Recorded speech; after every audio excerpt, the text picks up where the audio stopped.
the Burr Pit actually put out a video a couple hours ago about the new Cobra Mark 5, which is due to come out next week. Hi, Tempest. This ship is due to come out. This is the new ship that Frontier is launching for Elite. By the way, mods, if you haven't already, could you please change the stream type? Thank you. I asked Atanashi, I'm guessing you already did, because you're just on top of things. But this ship launches next week. On the 10th, so Tuesday. And chat. Oh, excuse me. And chat, you better believe I'm buying one. On stream, Tuesday. I am buying a Cobra on stream on Tuesday. And we're gonna try it out firsthand. But Burr Pit actually looks like they may have gotten a test. So with the ship kit, which honestly, from what I saw of the ship, oh no, Revan. No. The Cobra will not be replacing the Mandalay. It will not. The Cobra is not going to have the same jump range. It's not going to have... It may have the same maneuverability.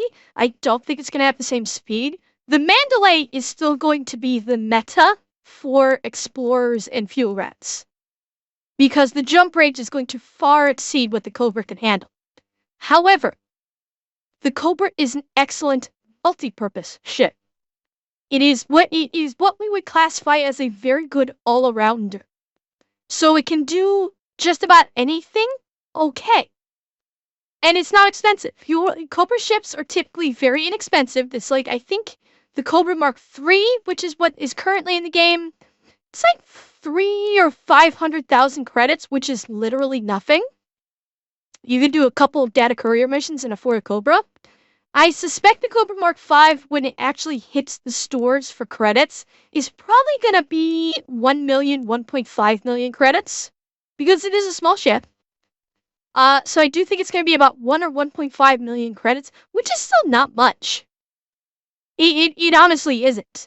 No reason. No, they do have the Mark IV. However, the Cobra Mark IV was present when the game first launched, and the Cobra Mark IV was actually a pre-order bonus for people that pre-ordered Elite Dangerous, or it was either a pre-order bonus or people that helped, like, crowdfund it or something. I forget exactly what it was, but it was essentially a pre-order bonus for Elite Dangerous when it first launched, and everybody hated it. It was the same as the Cobra Mark III, but functioned worse.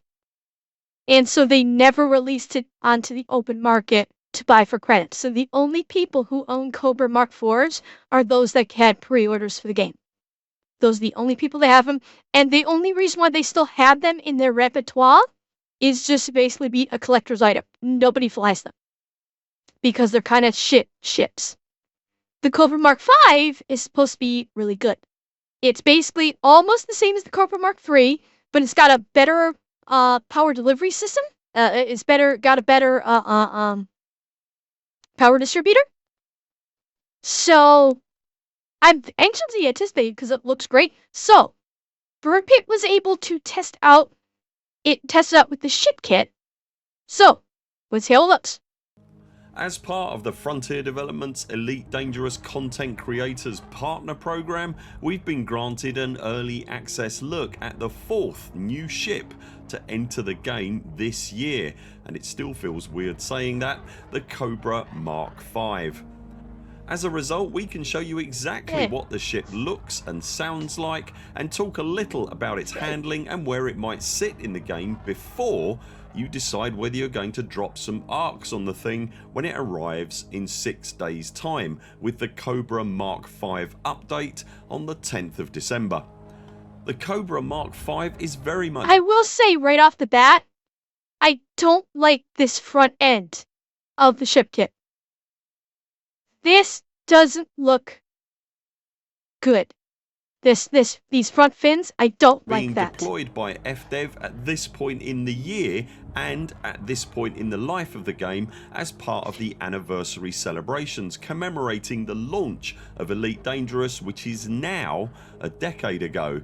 This comes, let us not forget, in the same year that the franchise as a whole reaches its 4th Really? decade as part of Okay, the Falcon. space gaming enthusiast's consciousness. The venerable Cobra line of ships have always been one of the game's go-to, more generalistic do-anything ships, and that philosophy holds for the Mark V version of this now classic chassis as well. So much so in fact that Frontier themselves have told us that the ship has been designed to be the quote all-round best small multi-purpose ship available. However, this comes with some limitations on its ability to perform specific roles at the upper end of play, end quote, further adding that quote it is not intended to be used for dedicated roles when compared to other new wave ships, but you may find it rivals some older ships for their dedicated roles, end quote.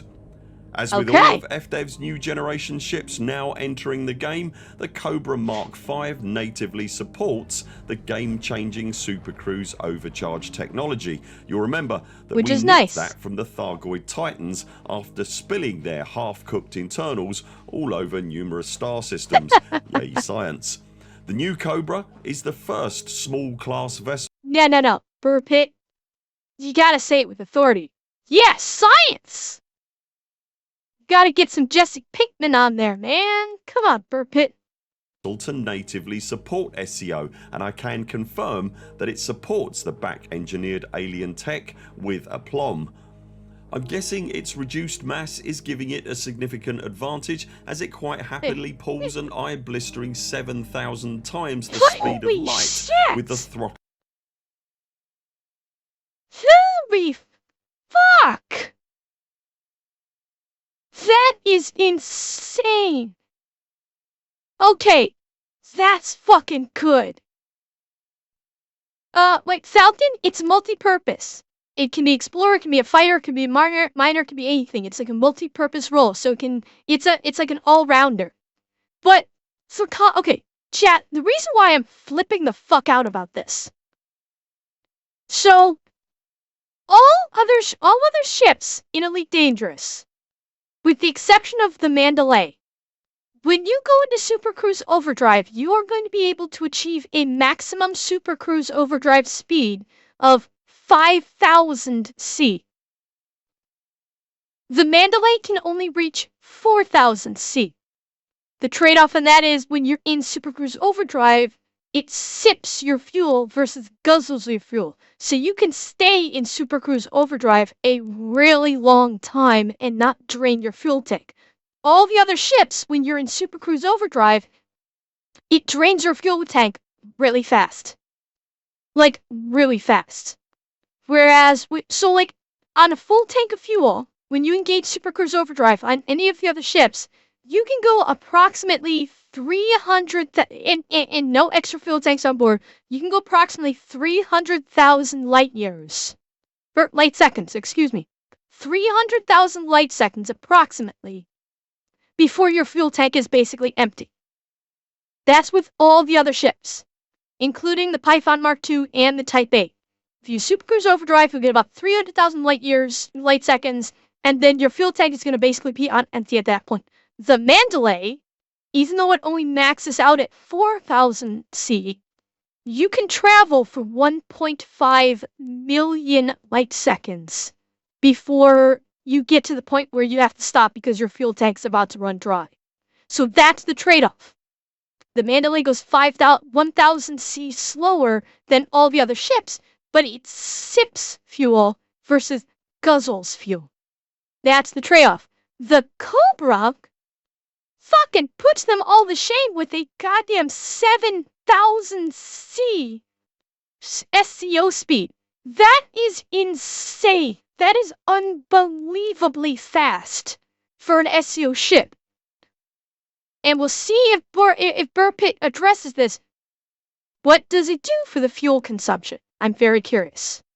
Jammed forward without breaking a sweat, literally or figuratively. It'll do that speed at around 52% heat, chewing through its fuel at a rate of 352.89 per hour.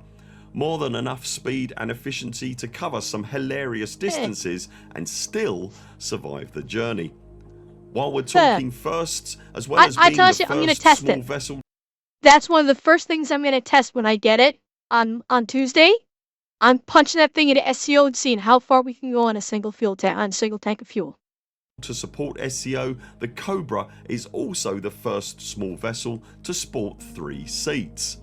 Yeah. There's a somewhat unusual detail to the ship's considerable heat management system, and it's something that most players likely won't see during normal play, but it's a great detail. That's cool. Nonetheless, the heat expulsion system for each ship is unique in Elite Dangerous, and in the case of the Cobra Mark V, the ship expels excess heat by raising the 2 large engine cowlings at the rear of the upper surface of the ship and exposing their... You know what? The FTL does the same thing.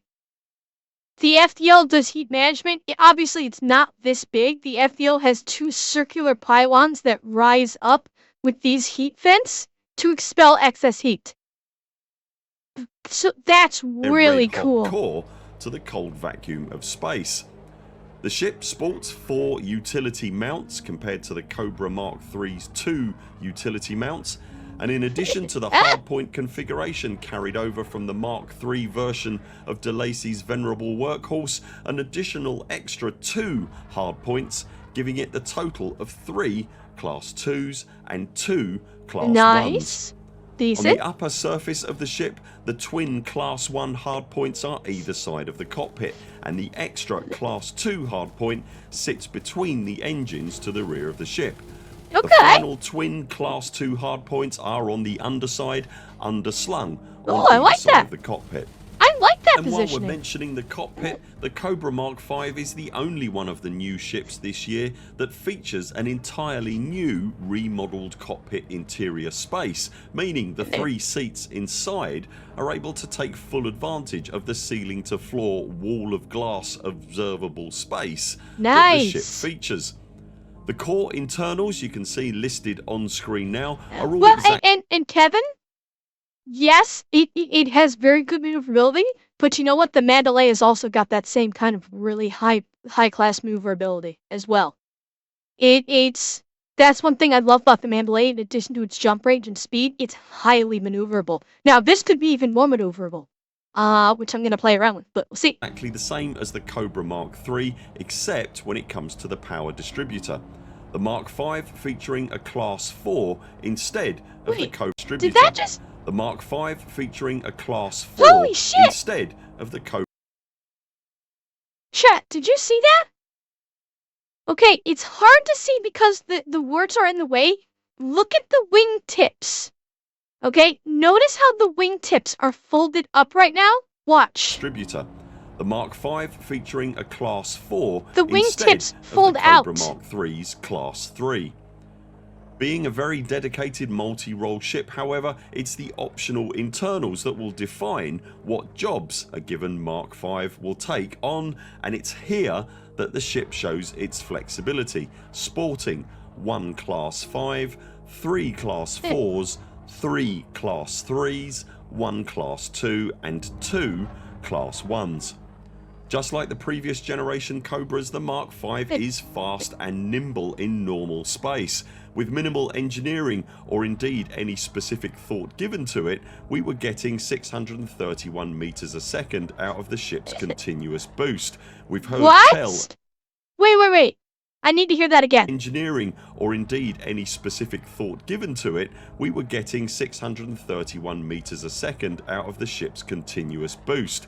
We've heard tell of others reaching speeds approaching 700 meters a second.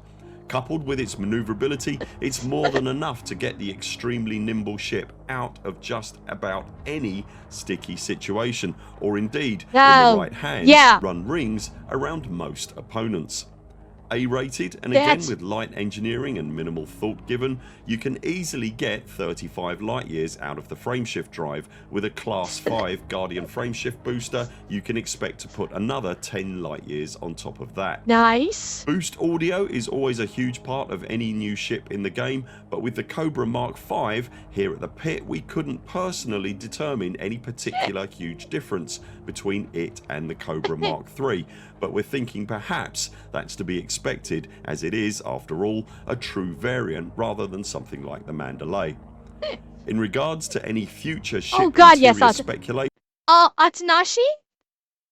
Yes, except for the sides. The sides are faster than 700 meters per second. The sides can catch pretty much any ship. They're that fast. So, otherwise, yes. With that one Thargoid exception, all other Thargoids can be outpaced at 450 meters per second or better. Sides, they're catching it no matter what. Yeah.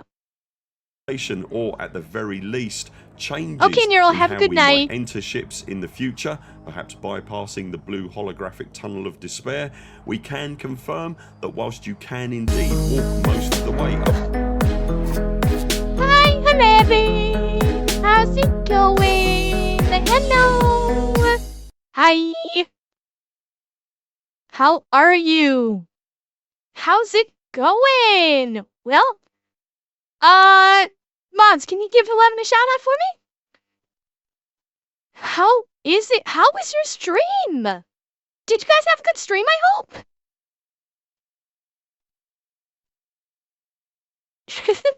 What'd you guys do? What did you guys do? Like, so far what I've done is I played Elite Dangerous on stream and unfortunately lost about 20 people to Thargoids to get viciously probed. Fall Guys. Oh. Okay, Fall Guys is fun. That is fun. That is a lot of fun. Yes.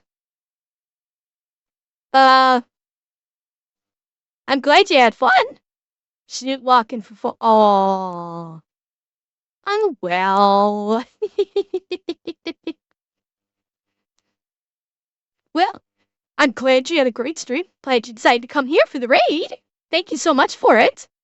We're checking out the new ship that's gonna be coming in for Elite Dangerous next week on Tuesday. So we're learning a few things about it. So I'm very excited about it. Don't worry about it. It's fine. It's fine. I will not be happy until they give us AX mining lasers. Really? Well, I wouldn't count on that too much. They're kind of going with like nanite torpedoes and shark cannons and the like. I don't know if I'd count on getting AX lasers anytime soon. Despair, we can confirm that whilst you can indeed walk most of the way up the front steps to the door, the door itself is noticeably physically too low to let a commander avatar through it without stooping. It's obviously not a deal breaker and doesn't actually Wait, I need context for this. I missed what you said for context. Future, perhaps at the very least, changes in how we might enter ships in the future, perhaps bypassing the blue holographic tunnel of despair. We can confirm that whilst you can indeed walk most of the way up the front steps to the door itself is noticeably physically too low to let a commander avatar through it without stooping. It's obviously not a deal breaker and doesn't actually affect the operation of the vessel, however, but we've checked the feature on previous new ships, which is why we ended up looking at it so closely here. The ship kit that you can see in various configurations throughout this video is called the Vector Kit, and the folding wingtips that you can see when the ship deploys its landing gear are a part of that ship kit and an extension to the vanilla version of the ship. That's As I kind of mentioned cool. on our previous video about the ship, I'll personally absolutely be replacing my existing Cobra Mark III that I use largely for settlement It looks work. great. The small Like I said when they first showed this, it looks like a Cobra and a Viper had a baby.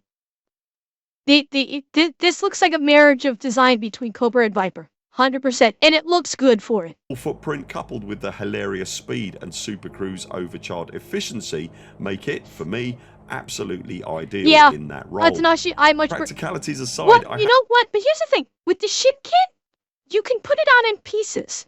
So you don't necessarily have to put on those nose wings. You can just put on those the wingtip extensions and leave the nose as is.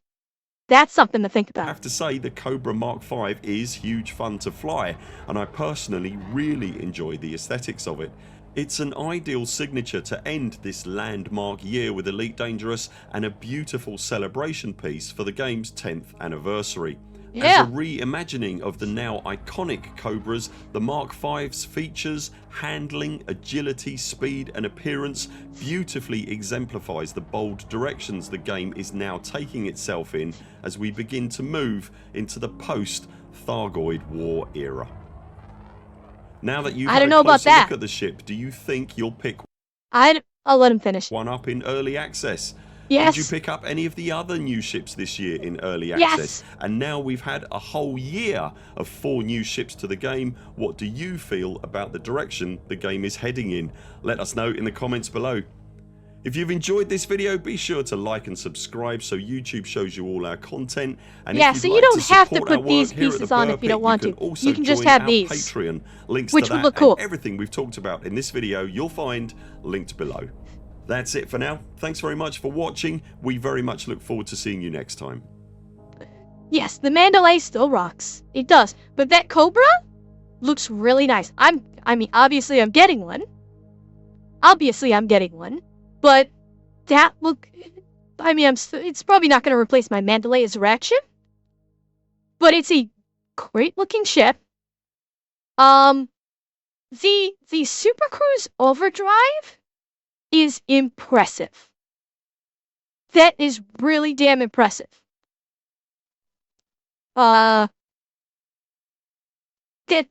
like what I think, chat. I made fun because I have two rescue ships. Okay, I do have 2 of them. I've my standard. I've got the Mandalay for my regular rescue vessel. But I also have at least on my primary account, I have a surface rescue vehicle. Because there have been times where people have come to us and said, "Hey, I'm in a Thargoid hot zone and my ship got blown up. Can you please come rescue me? I'm on foot." And we've had to fly into a Thargoid hot zone, land, have the person come on board, and we boogie out of there. I actually did a demonstration of that on stream several weeks back. I actually did a demonstration of a surface rescue where you come in hot, you land, somebody climbs aboard, you take off, and you haul ass out of there while the Thargoids are still shooting at you. So, given the speed this thing can move, I could easily see this becoming my surface rescue vehicle. Yeah, then Raigeti sank and died. Yes.